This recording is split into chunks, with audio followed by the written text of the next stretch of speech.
Hello, Starians and dear NET aspirant. This is RJR sir, and today we will discuss a type of cell division, meiosis.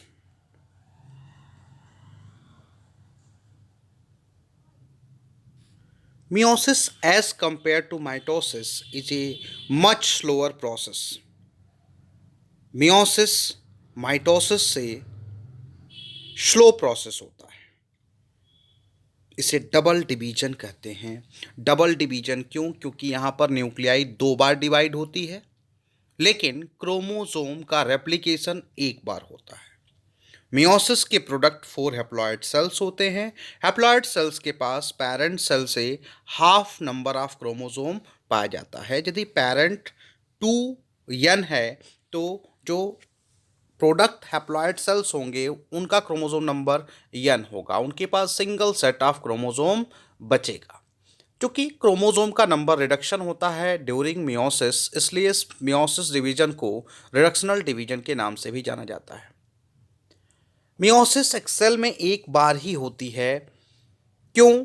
क्योंकि जब cell haploid बन जाएगी तो उसमें meiosis संभव नहीं होती है। एक तरीके से कहें तो मियोसिस डिप्लॉयड सेल की प्रॉपर्टी है। हैप्लॉइड सेल में मियोसिस संभव नहीं है, क्योंकि हैप्लॉइड सेल में सिंगल सेट ऑफ क्रोमोसोम होता है और वहाँ पर सिनेप्टोनिमल कॉम्प्लेक्स, सिनेप्स का फॉर्मेशन, क्रॉसिंग ओवर फेनामिना, ये सारी चीज़ें संभव नहीं हो पाती हैं। मियोसिस को फर्स्ट टाइम डेमोन्स्ट्रेट किया था वॉन वेंडेन ने। इसे डिस्क्राइब किया था विनी वाटर ने। Meiosis term first time farmer and Moore ने 1905 में दिया था। मियोसिस को डिप्लॉयड जर्म सेल्स में ही देखा गया है, जिसकी वजह से इसे जर्मिनल सेल डिवीजन भी कहा जाता है। जर्म सेल्स में primary spermatocytes, primary oocytes, pollen mother cell और माइक्रोस्पोरोसाइट्स एंड मेगास्पोरोसाइट, ये जर्म सेल्स हैं प्लांट्स और एनिमल्स के, जिसमें स्पर्मेटोजेनेसिस, oogenesis, माइक्रोस्पोरोजेनेसिस, मेगास्पोरोजेनेसिस के प्रोसेस के दौरान मियोसिस होता है।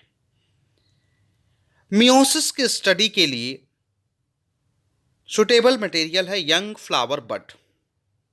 क्यों? क्योंकि एथिकल इशू की वजह से हम एनिमल्स में मियोसिस की स्टडी नहीं कर सकते। यंग फ्लावर बड में मियोसिस का प्रोसेस चल रहा होता है, प्रोसेस ऑफ माइक्रोस्पोरोजेनेसिस, मेगास्पोरोजेनेसिस चल रहे होते हैं। इजिली हम मियोसिस को वहां पर स्टडी कर सकते हैं। मियोसिस के फेजेस पे आते हैं। फेजेस में बेटा मियोसिस को मैंने बोला कि दो बार न्यूक्लियाई डिवाइड करती है। तो मियोसिस न्यूक्लियस और साइटोप्लाज्म के डिवीजन के बेस पर दो टाइप का होता है, meiosis one and meiosis two. Meiosis one reductional होता है क्योंकि यहाँ पर होमोलॉगस क्रोमोसोम का सेपरेशन होगा। मियोसिस टू इक्वेशनल होता है क्योंकि यहाँ पर सिस्टर क्रोमेटिड का सेपरेशन होता है। मियोसिस टू माइटोसिस से सिमिलरिटी शो करता है, क्योंकि माइटोसिस के केस में भी क्रोमेटिड्स का ही सेपरेशन होना है और मियोसिस टू में भी क्रोमेटिड्स का ही सेपरेशन होता है। अब मियोसिस वन में karyokinesis one, cytokinesis one. As usual karyokinesis means division of nucleus, cytokinesis means division of cytoplasm. क्योंकि ये दोनों मियोसिस वन के हैं इसलिए आगे वन लगाते हैं। कैरियोकाइनेसिस वन के फॉलोइंग फेजेस हैं: prophase one, metaphase one, anaphase one, telophase one.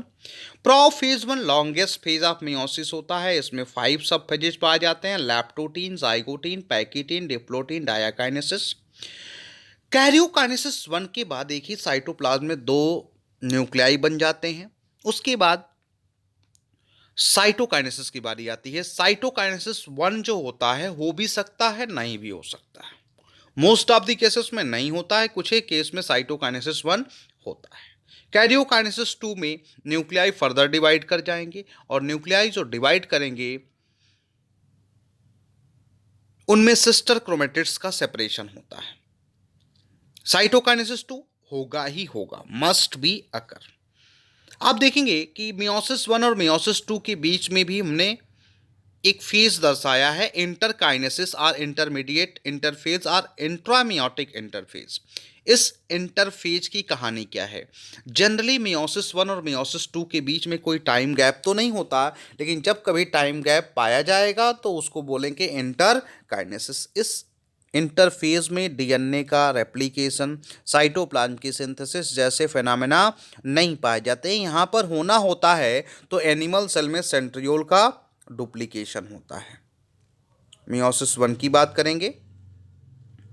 Meiosis one, meiosis one के केस में जो एक्चुअल क्रोमोसोम नंबर है वो हाफ हो जाता है, जिसकी वजह से इसे हम रिडक्शनल डिवीजन और हेट्रोटिपिक डिवीजन के नाम से जानते हैं। मियोसिस वन के प्रोडक्ट में दो हैप्लॉइड सेल्स बनते हैं फ्रॉम वन डिप्लॉइड सेल। ये दो पार्ट में डिविजिबल होता है, karyokinesis one and cytokinesis one. Meiosis one के कैरियोकाइनेसिस वन की फेजेस देखेंगे।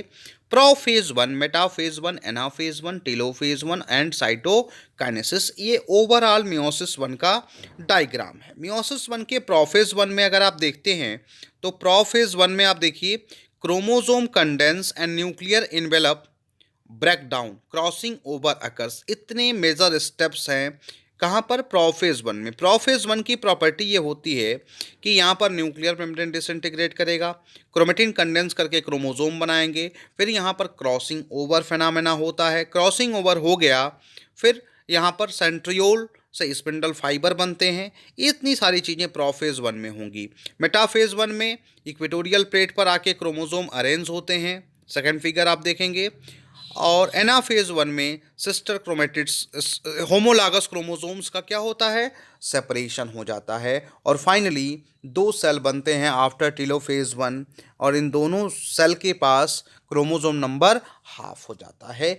ये प्रोसेस है, इसका फिगर हम लोग फिर से आएंगे देखने। आगे one by one prophase one को इलाबोरेट करते हैं। प्रोफेज वन लॉन्गेस्ट फेज है मियोसिस वन का। प्रोफेज वन में 5 सब फेजेज होते हैं, 5 सब फेजेज होते हैं। लॉन्गेस्ट फेज ऑफ कैरियोकाइनेसिस है leptotene, zygotene, pachytene, diplotene and diakinesis. इसमें लैप्टोटीन की बात करेंगे तो लैप्टोटीन और जाइगोटीन बेटा ये शॉर्ट लिव्ड फेजेज होते हैं, इनिशियल फेजेज हैं प्रोफेज वन के। लैप्टोटीन में होमोलागस क्रोमोसोम्स का फॉर्मेशन होता है, यानी क्रोमोसोम कंडेंस करेंगे। क्या करेंगे? कंडेंस करेंगे। कंडेंसेशन के बाद जाइगोटीन की स्टेज आती है। आप फिगर को ध्यान से ऑब्जर्व करिए। जाइगोटीन में सिनेप्स का फॉर्मेशन होता है, फिजिकल अटैचमेंट होता है in between the homologous chromosome. अब होमोलागस क्रोमोसोम्स जो होते हैं वो स्ट्रक्चरली सिमिलर क्रोमोसोम है। जनरली एक होमोलॉगस पेयर में 1 क्रोमोसोम फ्रॉम फादर होता है, 1 क्रोमोसोम फ्रॉम मदर होगा, ठीक है ना। यानी हर बॉडी की सेल में 2 सेट क्रोमोसोम है, एक सेट मदर का होता है, एक सेट फादर का होता है। एक ही होमोलॉग के 2 क्रोमेटिड्स आपस में सिस्टर क्रोमेटिड कहे जाते हैं, और 2 अलग अलग होमोलॉग के क्रोमेटिड्स आपस में नॉन सिस्टर क्रोमेटिड्स कहे जाते हैं। सिनेप्सिस का जो फेनामेना है वो हमेशा और हमेशा non sister chromatid of homologous chromosome के बिटवीन होगा। इसके बाद की कहानी है पैकीटीन की। पैकीटीन में क्रॉसिंग ओवर होता है। क्या होता है? Crossing over. आप देखेंगे थर्ड वाले पिक्चर को तो यहाँ पर क्रॉसिंग ओवर हो रहा है। क्रॉसिंग ओवर का मतलब breakage and reunion of chromatid segment belongs to non sister chromatids. इसके बाद डिप्लोटीन आती है। डिप्लोटीन क्याज्मा फॉर्मेशन की वजह से जानी जाती है। क्याज्मा फॉर्मेशन क्या है? जब क्रॉसिंग ओवर हो जाता है तो क्रोमोसोम्स सेपरेट होते हैं, डी सिनेप्सिस होता है डिप्लोटीन में, और डी सिनेप्सिस के प्रोडक्ट को देखोगे ध्यान से तो एक क्रॉस स्ट्रक्चर बनता है। उसी क्रॉस स्ट्रक्चर को क्याज्मा कहते हैं। दिस इज क्याज्मा, ये क्याज्मा है क्रॉस स्ट्रक्चर जो है। फाइनली डिसोल्यूशन होता है न्यूक्लियर मेम्ब्रेन का, डायकाइनेसिस की, वो सारी चीज़ें बैकग्राउंड में आप डालेंगे। फाइनली आप देखोगे तो डी सिनेप्सिस कंप्लीट हो जाता है, क्याज्मा टर्मिनेट कर जाती है, जो क्रॉस स्ट्रक्चर होता है वो क्या होता है? सेपरेट हो जाता है। ओवरऑल आप देखेंगे तो ड्यूरिंग प्रोफेज एक क्रॉसिंग ओवर मेन फेनामेना है, जिसकी वजह से लैप्टोटीन और जाइगोटीन में तैयारी हुई थी, और डिप्लोटीन और डायाकाइनेसिस उसके कंप्लीशन को एक तरीके से असिस्ट करते हैं। ओवरऑल एक फेनामेना हुआ crossing over at pachytene. Crossing over बेटा एग्जिस्टिंग कॉम्बिनेशन ऑफ क्रोमोसोम को क्या करता है? चेंज करा देता है, जिस प्रोसेस को बोलते हैं रिकॉम्बिनेशन। तो ये था फिगर प्रोफेज 1 के फॉलोइंग सब स्टेजेस का, एक एक फेज को इलाबोरेट करते हैं। लाइक लैप्टोटीन, लैक्टोटीन में क्रोमोसोम लॉन्ग थ्रेड लाइक होते हैं, उनमें क्रोमोमियर्स पाए जाते हैं। यहां पर वास्तव में चल रहा है क्या, क्रोमेटिन का कंडेंसेशन, क्रोमेटिन कंडेंस करके क्रोमोसोम बन रहा है, उसी दौरान क्रोमोमियर्स जो कि एक बीडेड स्ट्रक्चर होते हैं उनका फॉर्मेशन होता है। ठीक है, क्रोमोसोम्स के फॉर्मेशन होने की वजह से जो न्यूक्लियस का वॉल्यूम होता है वो इंक्रीज करता है। क्रोमेटिन नेटवर्क हाफ क्रोमोसोम मेल के बनाते हैं और हाफ क्रोमोसोम फीमेल पेरेंट के बनाते हैं, यानी 50% मेल का 50% फीमेल का। जो क्रोमोसोम सिमिलर स्ट्रक्चर के होते हैं उन्हें होमोलागस क्रोमोसोम कहा जाता है। यानी लैप्टोटीन में आप बोल सकते हो क्रोमेटिन के कंडेंसेशन से होमोलागस क्रोमोसोम का फॉर्मेशन होता है। ध्यान देंगे, लैप्टोटीन स्टेज पर दो स्पेसिफिक स्टेजेस पाई जाती हैं, जिनको बाउक्वेट स्टेज और सिंडेट नाट और सिंजेटिक नाट स्ट्रक्चर कहते हैं। बाउक्वेट स्टेज एनिमल्स में कहा जाता है और सिंडेट नाट और सिंजेटिक नाट स्ट्रक्चर प्लांट में कहा जाता है। होता क्या है, क्रोमोसोम का कंडेंसेशन हो रहा है इन लैप्टोटीन, और क्रोमोसोम जब कंडेंस होगा उधर स्पिंडल फाइबर का फॉर्मेशन हो रहा है इन साइटोप्लाज्म।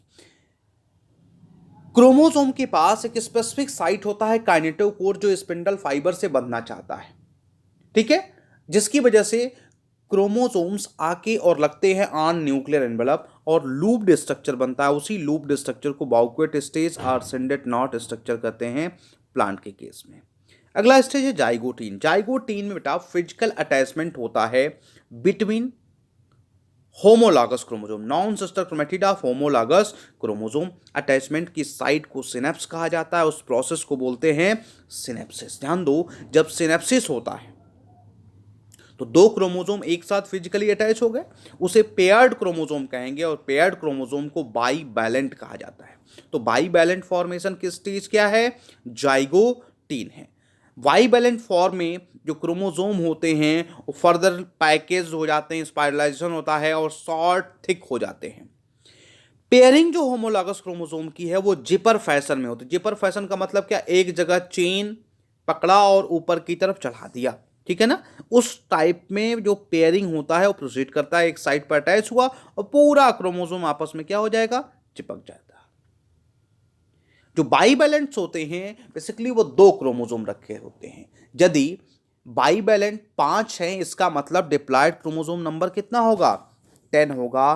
क्वेश्चन आता है यहां से, ठीक है ना। तो the number of bivalent is half to the total number of chromosome in a diploid cell. Bivalent का मतलब ही है दो क्रोमोसोम। ध्यान दो, बाईवैलेंट वाले स्ट्रक्चर को ही लिटरेचर में टेट्राड भी कहा जाता है। टेट्राड का मतलब क्रोमेटिड का नंबर गिनेंगे, क्रोमोसोम का नंबर गिनेंगे तो कहेंगे वैलेंट। तो बाईवैलेंट का मतलब कि दो क्रोमोसोम एक साथ आए। Each bivalent is formed of one paternal and one maternal chromosome. ये मैंने आपको पहले ही बताया है कि एक फादर से आएगा और एक मदर से आएगा। ध्यान देंगे, जाइगोटीन स्टेज पर ही सिनेप्स के साइड का जब इलेक्ट्रॉन माइक्रोस्कोपिक ऑब्जर्वेशन लिया जाता है तो वहां पर एक कॉम्प्लेक्स स्ट्रक्चर दिखता है जिसको बोलते हैं synaptonemal complex. Synaptonemal complex is seen between the homologous chromosome. आगे बारी है पैकिटीन की। पैकिटीन बेटा जो टेट्राड्स होते हैं ना, टेट्राड में एक होमोलॉग के दो क्रोमेटिड आपस में सिस्टर और दो अलग अलग होमोलॉग के क्रोमेटिड आपस में नॉन सिस्टर क्रोमेटिड कहे जाते हैं।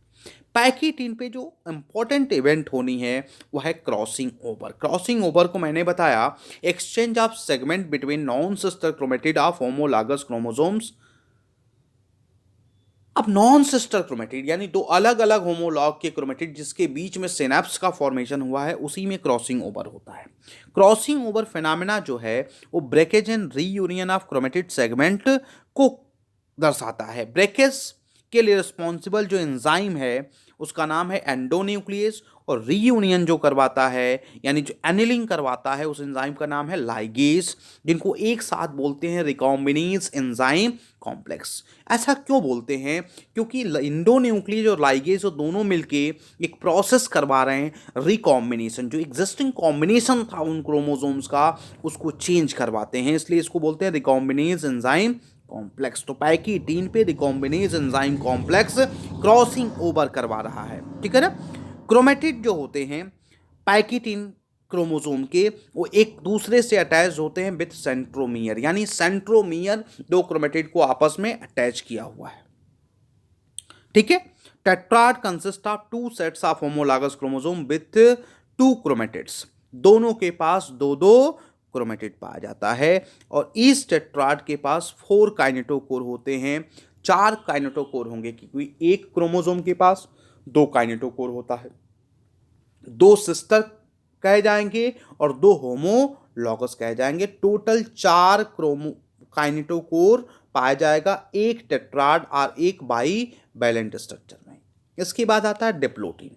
इस स्टेज पर डी सिनेप्सिस स्टार्ट होती है, क्योंकि सिनेप्सिस की जो मूल भावना थी वो ये थी कि क्रॉसिंग ओवर हो जाए, रिकॉम्बिनेशन हो जाए, जो हो चुका। अब वो दोनों क्रोमोसोम क्या होंगे? सेपरेट होंगे। उसी सेपरेशन के दौरान एक क्रॉस स्ट्रक्चर ऑब्जर्व होता है क्रॉसिंग ओवर वाली साइड पर। उसी क्रॉस स्ट्रक्चर को बोलते हैं chiasmata. Homologous chromosome move apart, they remain attached to one another at a specific point called chiasmata. जो क्याज़माटा है वो स्पेसिफिक पॉइंट होता है जिस पर क्रॉस बना होता है। जनरली एक क्याज़मा का फॉर्मेशन होता है इन ईच बाईवैलेंट, एक से अधिक भी हो जाएगा। यदि क्रॉस ओवर का नंबर ज़्यादा 2 है तो क्याज़मा का नंबर भी ज़्यादा। डिप्लोटीन में जो क्रोमोसोम्स होते हैं केवल और केवल क्याज़मा के साइट पर ही अटैच रहते हैं, ठीक है। डिप्लोटीन के स्टेज में सेल लंबे समय तक रहता है। कुछ स्पेसिफिक पॉइंट डिप्लोटीन के बारे में जानेंगे, जैसे diplotene oocytes of some vertebrate में नंबर ऑफ मंथ्स और ईयर्स व्यतीत करता है। जैसे मैमेलियन फीमेल की जो साइकिल होती है oogenesis वाली, वो अरेस्ट होती है 2 बार, एक तो डिप्लोटीन स्टेज पर और एक मेटाफेज 2 पर। डिप्लोटीन स्टेज क्रॉस होता है ड्यू टू हार्मोनल चेंजेज। जब फीमेल बेबी 14 to 16 ईयर की होती है, उसकी बॉडी में हार्मोनल चेंजेज होते हैं, तब वो साइकिल रिज्यूम होती है। मियोसिस 1 कंप्लीट होता है, फिर स्टार्ट होता है मियोसिस 2 और मेटाफेज 2 पर जाके साइकिल फिर से अरेस्ट हो जाती है। और वहां पर तब तक अरेस्ट रहती है जब तक कि स्पर्म की एंट्री नहीं होती है, फर्टिलाइजेशन का केस नहीं बनता है। फर्टिलाइजेशन का केस अगर नहीं बनता है, यानी स्पर्म की एंट्री यदि नहीं होती है, तो सेकेंडरी oocyte स्टेज में ही वो डिसइंटीग्रेट कर जाएगा।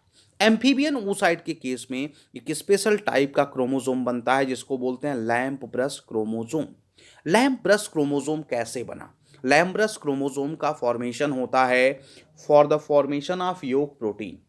जो एम्फीबियंस होते हैं उनकी एग मीजोलेसिथल टाइप की होती है, वहां पर योग का फॉर्मेशन होना होता है। अब डिप्लोटीन स्टेज पर ही नंबर ऑफ योग वाले जो जीन्स हैं, योग की प्रोटीन जो बनाते हैं ना, वाइटलोजेनिन चीफ योग की प्रोटीन है, वाइटलोजेनिन प्रोटीन के फॉर्मेशन वाले जो जीन्स होते हैं उनका यूक्रोमेटाइजेशन हो जाता है। और यूक्रोमेटाइजेशन होने की वजह से नंबर ऑफ लेटरल लूप्स निकलते हैं फ्रॉम बाइवैलेंट स्ट्रक्चर्स, और वो लेटरल लूप्स ब्रश बॉर्डर का काम करते हैं और उससे प्रोटीन की सिंथेसिस होती है और योग बनता है, जिस ओवरऑल प्रोसेस को बोलते हैं वाइटलोजेनेसिस। तो एम्फीबियन oocyte के केस में वाइटलोजेनेसिस के प्रोसेस को असिस्ट करता है कौन? Lamp brush chromosome. आगे है डायाकाइनेसिस। डायाकाइनेसिस में जो क्याज़मा होता है वो एकदम से एंड की तरफ बढ़ जाता है। इस स्टेज को बोलते हैं टर्मिनेशन ऑफ क्याज़माटा। इस प्रोसेस को बोलते हैं टर्मिनेशन ऑफ क्याज़माटा, ठीक है। डायाकाइनेसिस स्टेज पर क्रोमेटिन जो होता है केवल और केवल क्याज़मा पर अटैच होती है जो टर्मिनेट कर जाती है। न्यूक्लियर मेम्ब्रेन, न्यूक्लियोलस, ये सब डीजनरेट कर जाएंगे। क्रोमोसोम रिकंडेंस कर जाएगा, क्योंकि एम्फीबियन oocyte के केस में खुला है इसलिए रिकंडेंस की बात कर रहे हैं। टेट्राड मूव कर जाएंगे, कहाँ जाएंगे? मेटाफेजिक प्लेट पर। उधर साइटोप्लाज्म में स्पिंडल का फॉर्मेशन स्टार्ट हो जाएगा। बाईवैलेंट फ्रीली स्कैटर्ड होंगे न्यूक्लियोसाइटोप्लाज्मिक मैट्रिक्स। न्यूक्लियोसाइटोप्लाज्मिक मैट्रिक्स का मतलब क्या?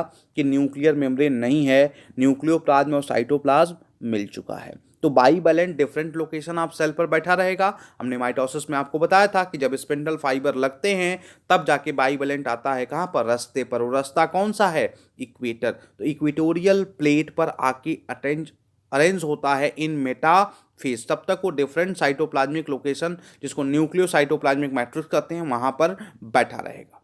जैसे ही डायाकाइनेसिस कंप्लीट होती है, प्रोफेज 1 कंप्लीट हो जाता है और सेल एंटर करता है इनटू द मेटाफेज 1। कहां पर एंटर करेगा? मेटाफेज 1 में एंटर करेगा। Metaphase 1, chromosome come on the equator, कहां पर आ जाएंगे? इक्वेटर पर आ जाएंगे। बाईवैलेंट्स जो होते हैं वो खुद को अरेंज करते हैं टू पैरेलल इक्वेटोरियल प्लेट में। यहां पर वेरिएशन है from metaphase of meiosis. Metaphase of meiosis में क्या था कि सिंगल इक्वेटोरियल प्लेट का फॉर्मेशन हुआ था। यहां पर टू पैरेलल इक्वेटोरियल प्लेट का फॉर्मेशन हो रहा है, क्योंकि होमोलागस क्रोमोसोम की पेयरिंग हुई है। और वहां पर ऐसा नहीं होता है, वहां पर सिस्टर क्रोमेटिड का सेपरेशन होना होता है। अब हर एक इक्वेटोरियल प्लेट के पास एक जीनोम होता है। कितना? एक जीनोम होगा। सेंट्रोमियर जो होमोलागस क्रोमोसोम के होते हैं वो एक बराबर दूरी पर लगे रहते हैं फ्रॉम द इक्वेटर, और जो क्रोमेटिड आर्म होता है वो पोल्स की तरफ होता है, लेकिन जो सेंट्रोमियर होगा वो इक्वेटर की तरफ होता है।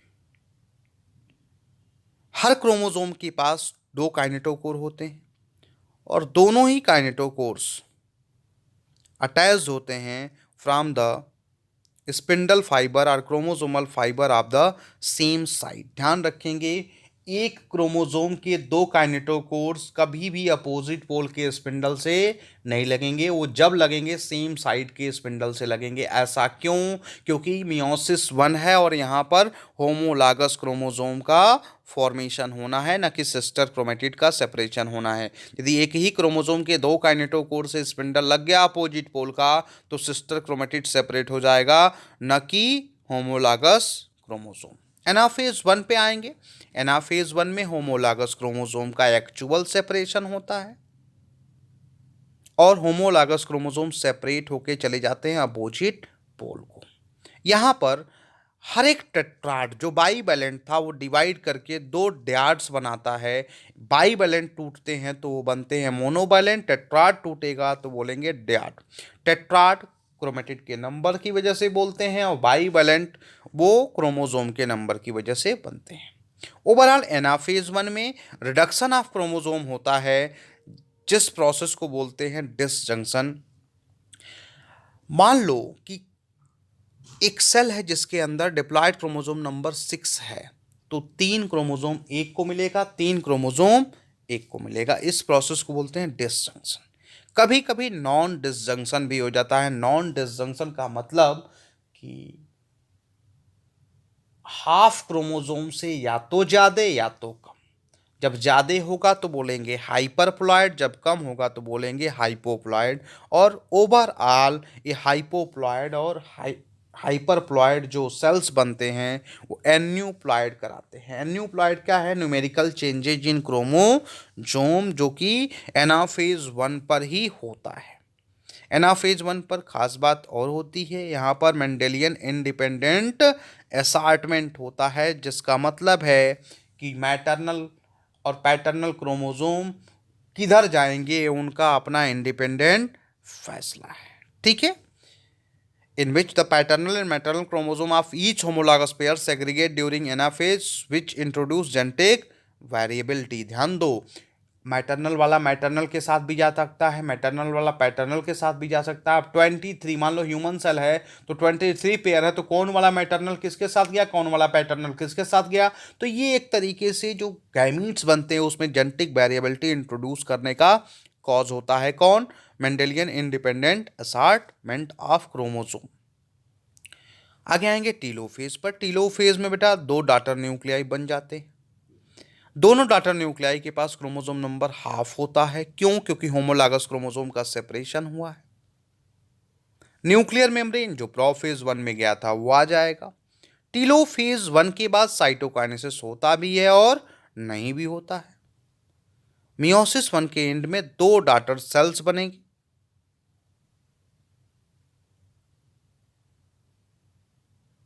जिनके पास डॉटर न्यूक्लियाई होता है। मियोसिस 1 में चूंकि क्रोमोसोम नंबर का रिडक्शन हो रहा है, इसकी वजह से मियोसिस 1 को रिडक्शनल डिवीजन भी कहा जाता है। मियोसिस 1 के बाद एनिमल्स के केस में सेकेंडरी स्पर्मेटोसाइट और सेकेंडरी oocyte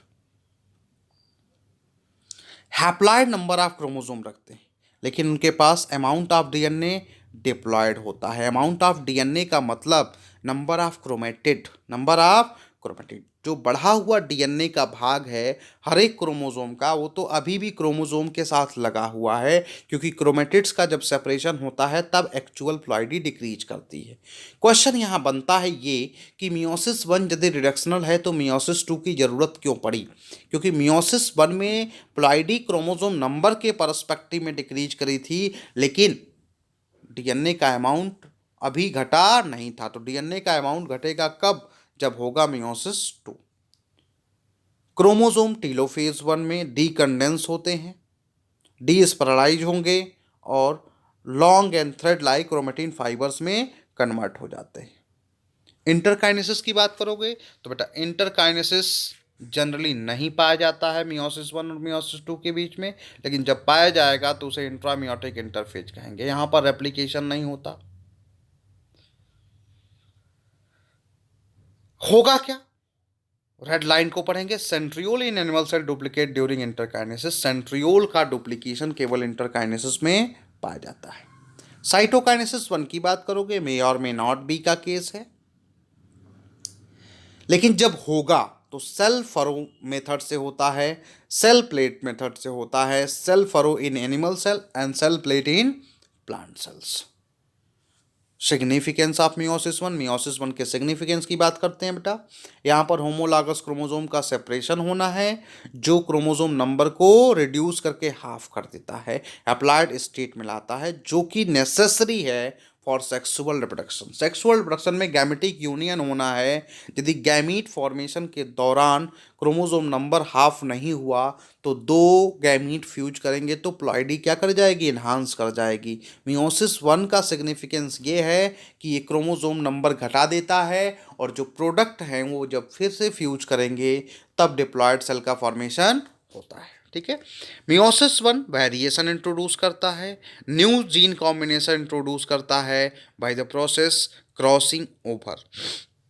साथ ही साथ यहाँ पर रैंडम असार्टमेंट होता है पैटर्नल और मैटरनल क्रोमोसोम का।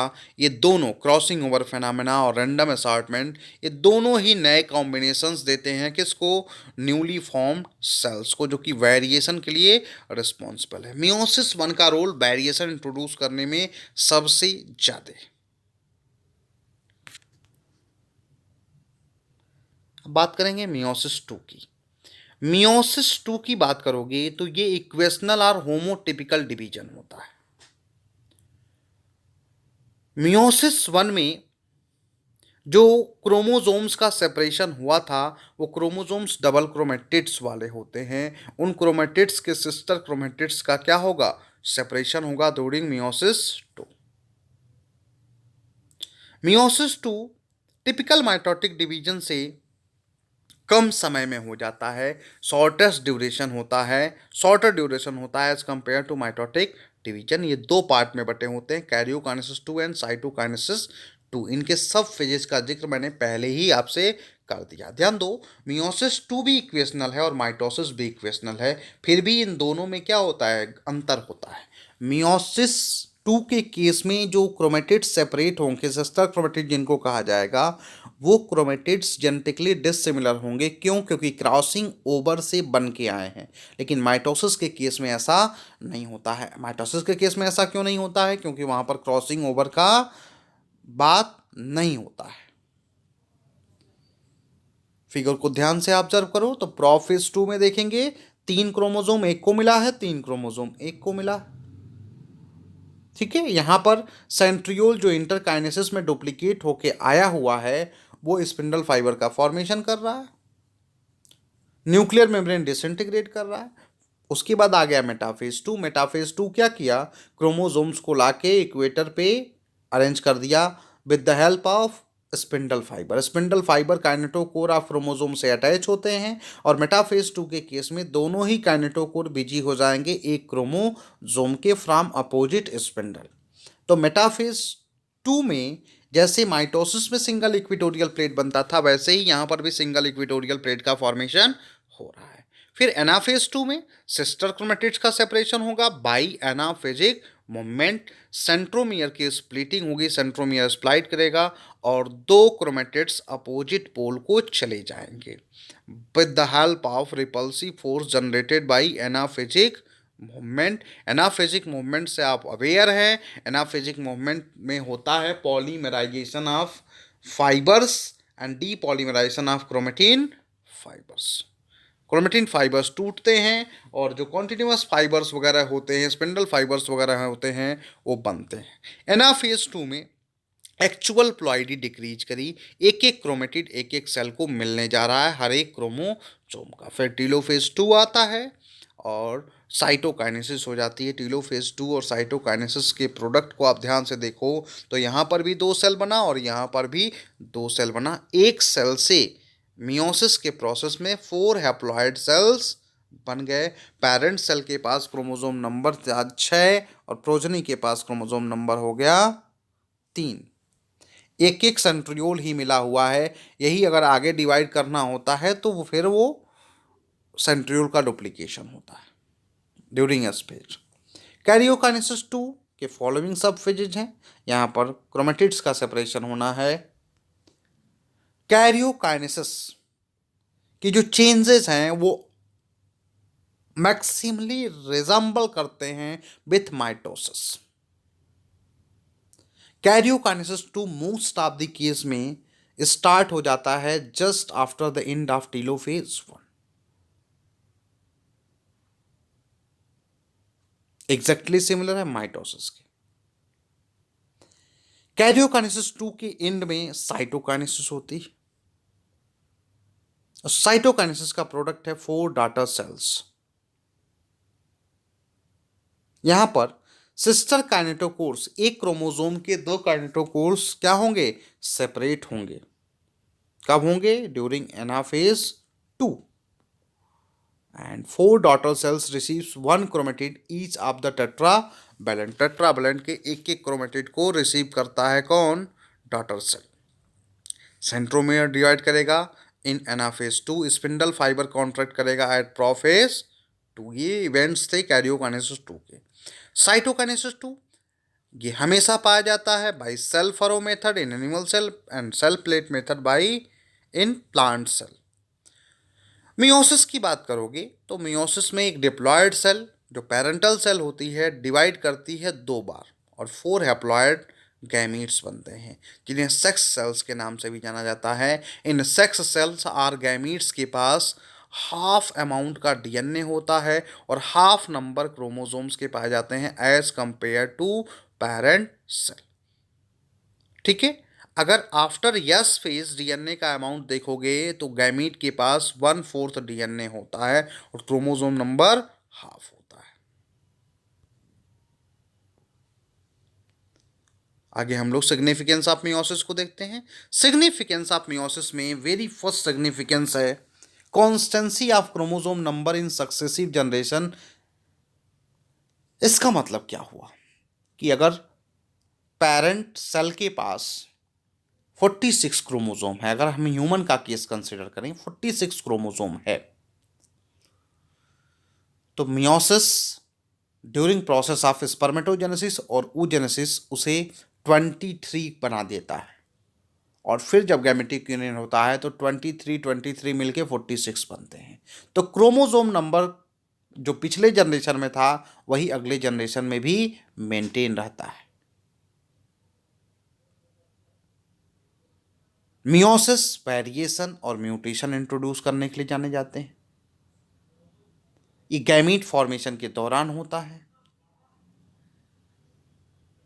जेनेटिक इंफॉर्मेटिव मटेरियल के अमाउंट को मेंटेन करने का काम करता है। क्रोमोसोम नंबर यदि मेंटेन रहेगा तो जेनेटिक इंफॉर्मेटिव मटेरियल भी मेंटेन रहेगा। सेक्सुअल रिप्रोडक्शन के दौरान एक मियोसिस कम से कम होगा और उसके बाद एक फ्यूजन भी होता है। मियोसिस का सिग्निफिकेंस एक और है कि जो चारों डॉटर सेल्स बनती हैं उन चारों के पास 4 प्रकार का क्रोमेटिड पाया जाता है। टाइप्स ऑफ मियोसिस का जिक्र करते हैं। टाइप्स ऑफ मियोसिस में मियोसिस 3 तरह के होते हैं। एक गैमेटिक और टर्मिनल मियोसिस, एक जाइगोटिक और इनिशियल मियोसिस, और एक होता है स्पोरोजेनेटिक मियोसिस।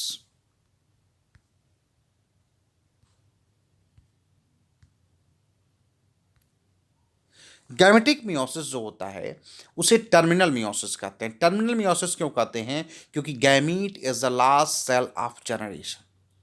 जाइगोटिक मियोसिस को इनिशियल मियोसिस क्यों कहा जाता है? क्योंकि zygote is the first cell of next generation. Gametic meiosis होता है डिप्लॉयड ऑर्गेनिजम्स के केस में। डिप्लॉयड ऑर्गेनिजम्स के केस में जब गैमेटिक मियोसिस होगा ड्यूरिंग गैमीट फॉर्मेशन तो डिप्लॉयड से हैप्लॉयड गैमीट्स बनेंगे। ठीक है। जाइगोटिक मियोसिस होता है इन जाइगोट। कुछ फंजाई हैं, कुछ प्रोटोजोअन्स के ग्रुप हैं, कुछ एल्गी हैं जहां पर जाइगोट बनने के तुरंत बाद मियोसिस हो जाता है और जो हैप्लॉयड सेल्स बनते हैं उसी से ऑर्गेनिज्म का फॉर्मेशन होता है। जाइगोटिक मियोसिस हैप्लॉयड ऑर्गेनिजम्स का केस है और गैमेटिक मियोसिस डिप्लॉयड ऑर्गेनिजम्स का केस होता है। जहां पर जाइगोटिक मियोसिस होती है वहां की लाइफ साइकिल हैप्लॉन्टिक टाइप की होती है, जहां पर गैमेटिक मियोसिस होता है वहां की लाइफ साइकिल डिप्लॉन्टिक टाइप की होती है। क्योंकि डिप्लॉन्टिक और हैप्लॉन्टिक का मतलब कि single somatic phase diploid, single somatic phase haploid.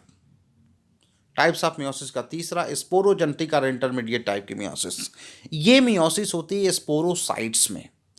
Sporozoites means spore mother cell of sporophytic plant. Sporogenetic meiosis को इंटरमीडिएट मियोसिस कहते हैं। क्यों? क्योंकि स्पोरोफिटिक प्लांट जो होता है उसका फॉर्मेशन होता है